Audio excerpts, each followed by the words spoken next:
Hey everyone, just a quick video on a sequence that I'm running based on the followers of competitors, which I'm running through Clay and through OpenAI to generate podcast questions for each and every recipient that I'm gonna add to that email. So it's a bit of it's not a really creative angle. It's a little bit more creative than maybe what some people are sending. So figured I would show it, and hopefully some people might get some inspiration from it.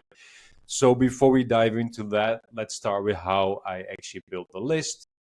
So for some background, we do content creation, video creation services for business leaders and revenue leaders. So what I did, I built a list of competitors that are on LinkedIn. Obviously, now Eric, he's not a competitor of mine, but I figured I would use him as a subject for this video, just for the sake of having an example in here. So what you do, you take your competitor, you plug that in here. So followers of or connections of usually followers of, if they have creator mode enabled, then followers of works a bit better for me. So you plug your competitor in here, then you add some additional filters to get as close to your ICP as you can using the regular filters on LinkedIn.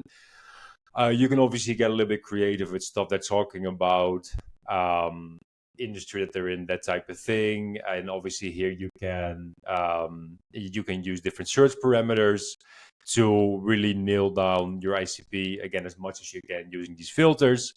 Then and obviously after enrichment you can do more filtering on that, but this should get you pretty close. So in this case, imagine our ICP were CEOs that are in Eric's audience, then this would give us 313. Then you use something like Venom Buster, for example, to get this list. Plenty of tools that you can use to actually get the list. And then once you have that, what I did is I used a tool called prospeo.io to then get the emails. Now, the idea is for people from whom I have vetted emails, they go into the email campaign into Smart Lead, and the ones I don't have vetted emails for, they go into a LinkedIn outreach campaign.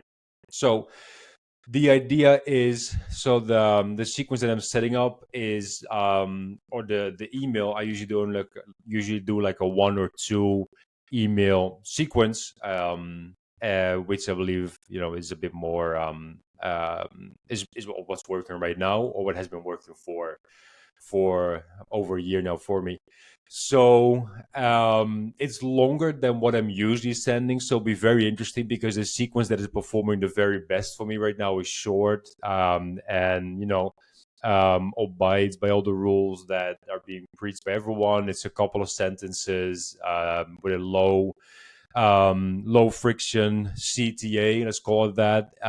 This one as well, but it's a longer email. Then again, it's a bit more creative and potentially, it could feel very personalized to the recipient. So just curious to see how this performs. You obviously want to mix it up and test different angles. So, first thing here with 3 interview questions that I would ask you if you came on my podcast. To clarify, this is what I do. So, this is more or less our, let's call it, elevator pitch. This is what we do. So we help business and revenue leaders position themselves as authorities on social media, in their respective fields, and we do that in, let's say, an omnipresent way. So we help you get content on not only LinkedIn but basically every single channel out there without having to really spend any time creating it. So you just hop on a call, we record that, and then that call is being distributed as your video content. Then that is what we do. Then the questions go here, and then I tell them what I would do with that. So I will record that, turn it into video content positions, use the industry expert on topic. So this is AI generated as well. Then this is a CTA that I'm testing. I'm gonna either do a B test or maybe just spin text it. Probably do a B test or ABCD test to see which type of CTA works best. If saying, okay, come on this recording with me, I will give you free video content in return. If that works best, or if I can just go straight into, hey, is that something you're interested in? And I could potentially just convert them doing the regular sales cycle sales motion. My hunch is, and I think everyone's hunch is that this would work best, but I'm very open to testing that and seeing what performs best in reality.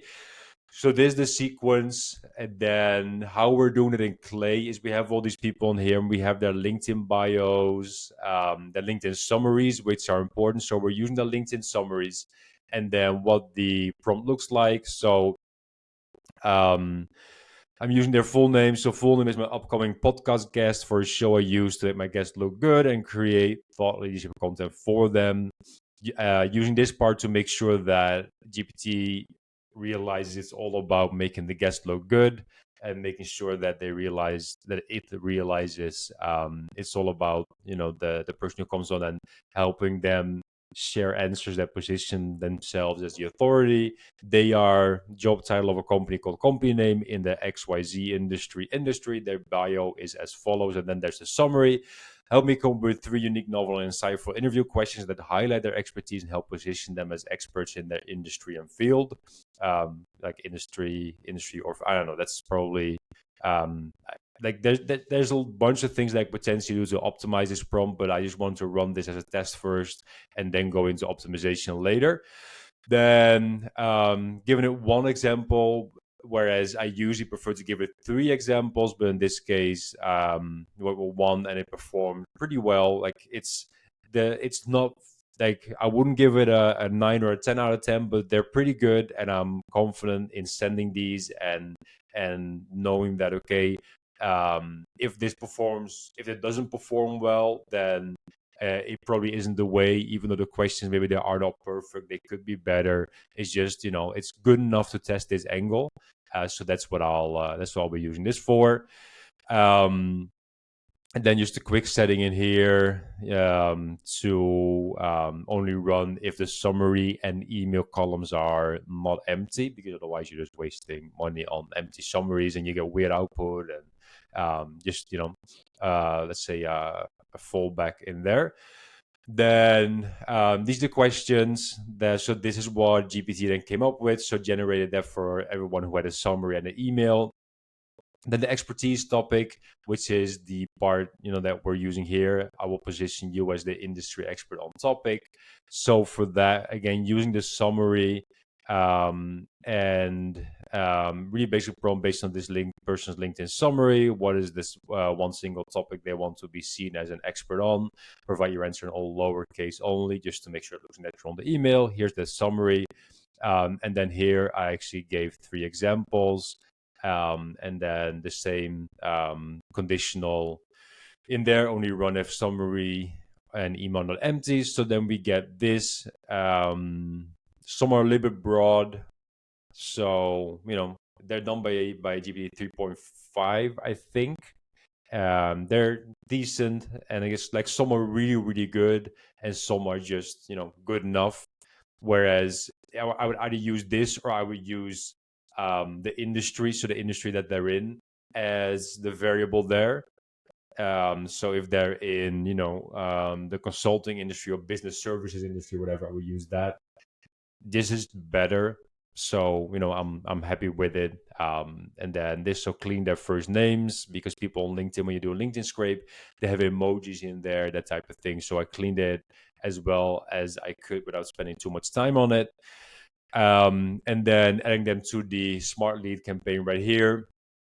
So whenever you're doing this, you obviously want to set it up to only sync if this is not empty. So if any variable that you're using is not empty, so you want to make sure that you're setting up those conditionals before you start running it. So that's what I did here. And then this is one example of what it looks like. So specialize, who cares? But so this is what it looks like. So Karina came up with 3 interview questions. Here are the questions. So then you go into the questions, with your extensive experience in this and that. What is one common metric? So imagine this person will get in the call and we record this, then actually taking that, that recording. So I use a tool called Riverside that records the end of the host and the end of the guest. So by just taking that guest recording and then cutting out the actual question, but then just taking their answer and using that for video content, that's going to look really good. Because imagine Karina came on, she would be talking about one common profitability metric that companies often overlook or undervalue. So as she talks about that, we take that and we can turn it into multiple pieces of content that I believe would look really good and perform really well on social.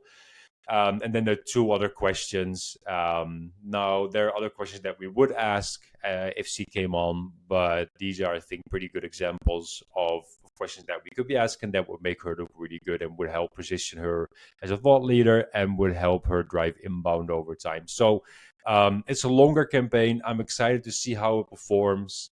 But yeah, I just wanted to share this with everyone to maybe give people some inspiration, and I'll make sure to post an update on how it actually performed in the wild in probably end of next week. And yeah, I'll keep you posted.